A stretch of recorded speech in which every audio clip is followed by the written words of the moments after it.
Out in the country areas there were sawmillers and farmers and people who were suspicious of these sorts of...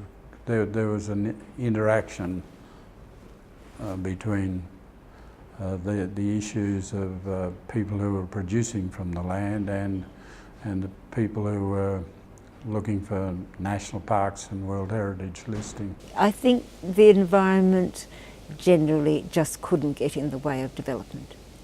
But interestingly, there were good things that under the Bjelke-Petersen government happened. Some national parks, some critical national parks. So I wasn't in charge, as I recall, of national parks. That was someone else. But I had the issues of the environment, which were... I have a classic recall of of this end of the Gateway Arterial. There was a business there whose name escapes me, but it was dealing with offals from all over abattoirs in southeast Queensland, and so when you travel off the edge of the Gateway Arterial, were greeted with a huge smell. So I had a number of... eventually we shifted it. It was really that conservation ended up with what was left after, the timber industry, the farmers and miners and all other extractive industries had their pick. The normal sorts of conflict issues of the productive people within the community and the people who are against national parks and locking them up, that sort of stuff.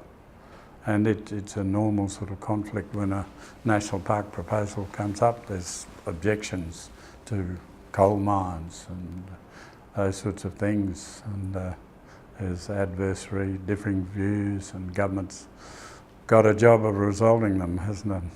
Forestry was really it had a very privileged and powerful, role in Queensland, and probably had in past generations, and has been very important historically in the development of the country. Particularly up in the wet tropics, which was where there was a lot of timber industry there. So that was at the essence of it, and it was a conflict that goes on all over the place.